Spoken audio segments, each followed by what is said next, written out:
안녕하세요. 티콘 글로벌입니다.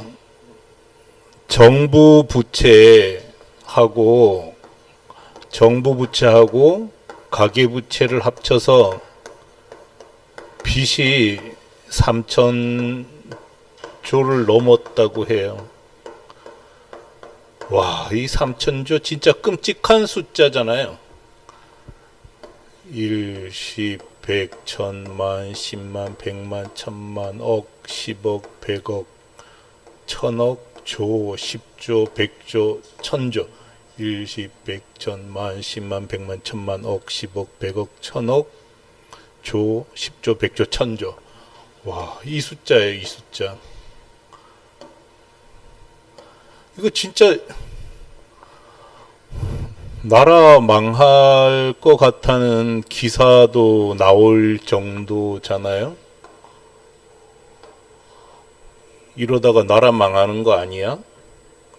부채 3,000조 시대가 열렸다는 거잖아요. 정부 가계빚 처음으로 3,000조를 넘었대요. 원래 국가 예산이 656조인데 국가 예산의 5배라는 거죠. 이런 걱정하는 게 당연하죠. 물론 한국 국민들이 워낙 강하니까 또 금반지를 한 번 더 모으든지 해서 살아는 나겠지만 그 과정에서 각 개인이 겪어야 되는 고통은 진짜 끔찍할 거란 말이죠. IMF 때 진짜 눈물의 시절을 다 보냈었잖아요. 3,000조를 5,200만 명으로 나누면 6,700만 원 정도 된단 말이죠. 6,700만 원. 그냥 갓 태어난 애도 이제 6,700만 원 부채 안고 사는 거예요. 국민 한 사람당 6,700만 원 빚이니까 세 가구만 돼도 거의 2억 원 빚을 갖고 있단 말이에요. 이게 나라 꼴이 될까요? 정말 힘들 것 같아요. 진짜 망하는 거 아니야 하는 걱정하는 게 지극히 당연합니다. 어떻게 해야 될까요, 이거? 그런데 부자들은 IMF 때도 보면 나오는 건물 사들여가지고 또 더 큰 부자가 됐었잖아요. 죽어나는 건 늘 서민입니다. 서민들만 죽을 고생을 하는 거죠. 근데 지금 가계부채가 너무 심해진 거잖아요. 가계부채 때문에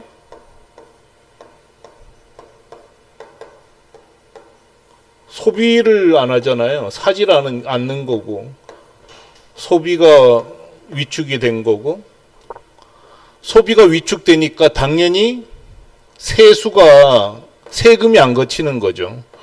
장사를 해야지 세금을 낼 텐데 낼 세금도 없어요. 그러니까 당연히 소비 위축되니까 세금도 안 내고, 그 다음에는 폐업 사태가 벌어지는 거고, 폐업 사태가 계속 벌어지면 소비는 또 더 떨어지는 거고, 진짜 계속 악순환이잖아요. 이 가계부채의 가장 근본에는 아파트 값이 있는 거잖아요. 집값.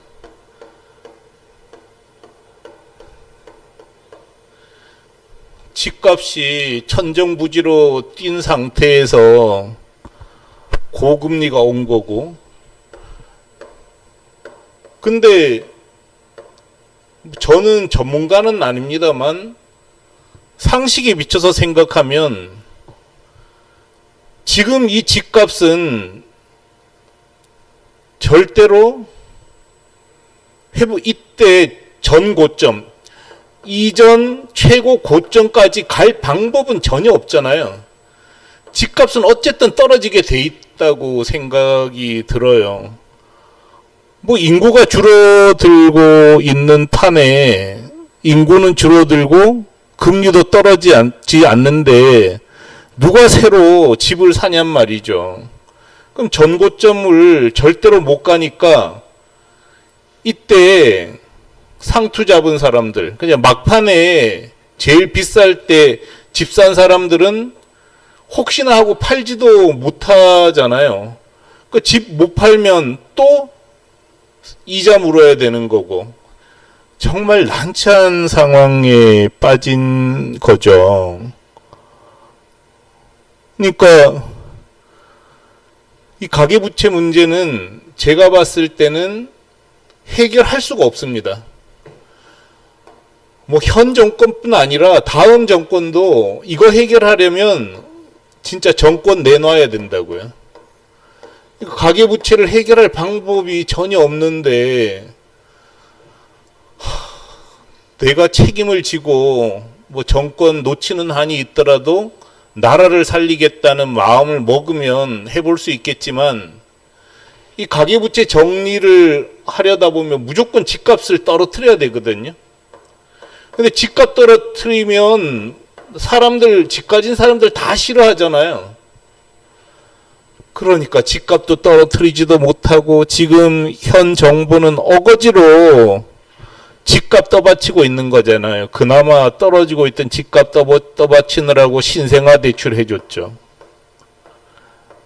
그 다음에 뭐 신혼부부 대출 또 해줬죠.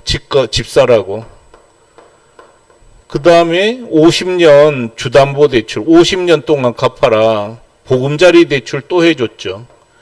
이거 뭐 건설 회사들 먹여 살리느라고 생고생을 하고 있는 거죠. 이러는 동안 계속 부채는 늘어나는 거고 이 부채 때문에 소비는 더 위축되는 이런 상황이 반복이 되고 있잖아요. 상식에 뭐 나라 살림이나 가정 살림이나 사실은 크게 다를 게 없잖아요. 적절하게 쓰고 적절하게 벌고 빚내지 않고 살고 이게 당연히 해야 될 일인데 이게 이미 무너져 버렸단 말이죠. 이 과정에서 사실 전 정권 책임이 진짜 큽니다. 그러니까 문재인 정부가 전세 대출을 계속 해줬잖아요. 뭐 전세 대출 계속 해주니까 집값 올라가는 거는 지극히 당연했는데 이 당시에는 지금 부동산 전문가라고 하면서 전세 대출 해주는 거 그만해야 된다고 얘기하는 사람들도 정확하게 얘기하지 않았어요. 뭐 문재인 대통령님들 뭐 몰랐던 거죠. 몰랐고 그러다 보니까 계속 억누르기만 했는데 억누르는 반발로 집값이 오히려 올라가 버렸던 거잖아요. 근데 큰일 났어요. 어쨌든. 근데 문제는 각 개인이 문제잖아요. 자, 이제 소비는 회복되기가 정말 어렵습니다. 뭐 폐업 늘어나고 있고 줄어들고 있고 자영업자는 오히려 줄어들어요. 그죠? 지난번 그 며칠 전 설명 때도 말씀드렸지만 자영업자는 줄어들고 있고 대신에 고용은 없는, 그러니까 혼자 일하는 거죠. 다 내보내고 그런 고용 없는 자영업자는 오히려 늘고 있다는 거죠. 폐업이 계속 늘어가고 있고요. 답답해요. 그렇지만 솔직히 나라가 어떻게 되느냐 중요하죠. 그거를 뭐 나라가 망하면 진짜 잇몸 없는 이가 되는 거니까 답답해요. 그렇지만 각 개인은 나라가 어떻게 되든 살아남는 길을 찾아야 됩니다. 이렇게 얘기하면은 욕먹을 수도 있는데 냉정하게 말하면 나라가 어려워지면은 해외 직파는 좋아요. 왜냐하면 당장 환율이 좋아집니다. IMF 때 보셨잖아요. 환율이 엄청나게 그 수출업자에게 유리하게 작용합니다. 그래서 저는 지금 정치에 관심 가지는 것도 그만하고 뭐 스포츠 경기에 관심 가지는 것도 그만하고 어떻게든지 해외 직판을 해야 된다는 거죠. 나라를 생각할 게 없어요. 문제는 이게 오히려 각 개인에게는 엄청난 기회입니다. 항상 상대가 있는 거잖아요. 그리고 반대급부가 있는 거고요. 한국이 큰 어려움에 겪게 되면은 수입업자는 수입은 힘들어져요. 수출은 무조건 유리해집니다. 해외 직판은 온라인 무역업이잖아요. 온라인 무역업이고 온라인 수출 사업이에요. 그렇기 때문에 지금이 온라인 수출 사업이에요. 그러니까 굉장히 좋은 기회가 된다는 거죠.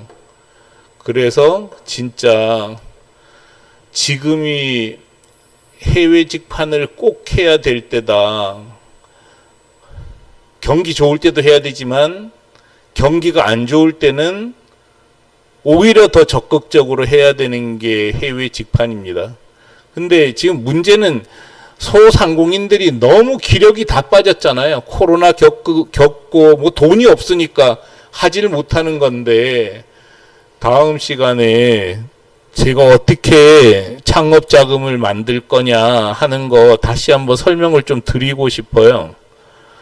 그래서 오늘 그 다음 시간을 위한 준비라고 생각하고 이 글 한번 읽어봐 주세요. 이 동영상, 지금 동영상 밑에 보면은 이 글 링크, 주소를 링크 해놨습니다. 그거 보시고 같이 좀 생각을 해봤으면 좋겠고요. 항상 지인들이든 여러분이든 이 단톡방에 들어와 계셨으면 좋겠어요. 해외 직판과 전자상거래를 공부할 수 있는 가장 좋은 장소입니다. 지금 저는 굉장히 소상공인들에게 위험한 시기라고 생각을 해요. 국내에만 머물러 있을 때 말이죠. 그렇지만 해외로 나갈 절호의 기회다 이렇게 생각합니다. 위기는 곧 기회잖아요. 그래서 해외 직판 할 준비하시기 바랍니다.